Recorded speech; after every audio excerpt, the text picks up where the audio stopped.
Tila walang preno ang pagtaas ng presyo ng petrolyo bunga ng krisis sa Middle East. Kaya ang mga PUV driver, wala na ring preno sa panawagan na magtaas na rin ang pamasahe. Daan-daan na raw kasi ang bawas sa kita nila kada araw dahil sa oil price hike. Kung pataas ng pataas yung gas, pamasahe kahit paano, magdagdag sana.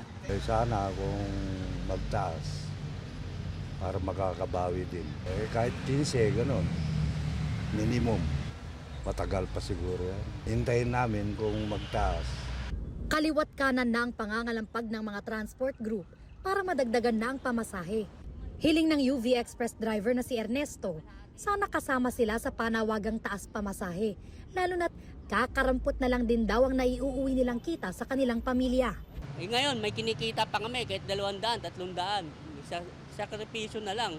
Pero pag umabot po na 100 yan, siguro naman wala nang babiyahe niya. Kasi nga, babiyahe ka, wala kang kinikita, papagod ka. May pamilya din kami na pangangailangan din yung mga anak namin.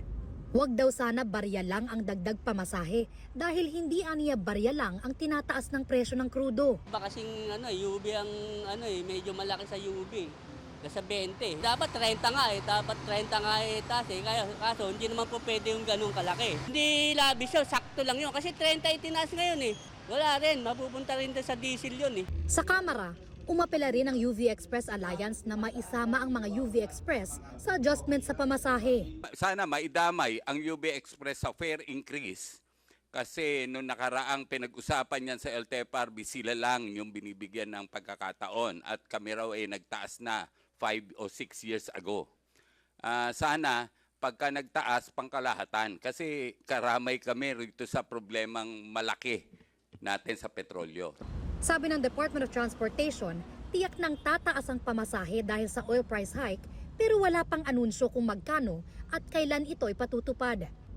Pero dahil masusundan pa ang taas presyo sa produktong petrolyo sa susunod na linggo ayon sa Department of Energy, sabi ng mga PUV driver, dapat agad na ring isabay ang dagdag pamasahe. Pag tumaas na yan, wala na kami kinikita. Wala na, anong gagawin namin? Alam bumiyahe kami ng bumiyahe, wala kami kikitain. Mas masakit sa amin, kasi biyahe ka ng biyahe, wala naman kami kinikita. Daing naman ng mga commuter, sila ang talo, lalo na't hindi naman tumataas ang sahod. Kailangan yun na lang muna, ma'am. Kasi yung sahod hindi naman nataas. Kasi pasahero lang kami. Lalo kami maghirap sa mga commuter. Dadagdag na naman yung gastusin ko sa araw-araw. Kahit sabihin mong ₱5 lang yan, kung araw-araw mo naman ginagamit.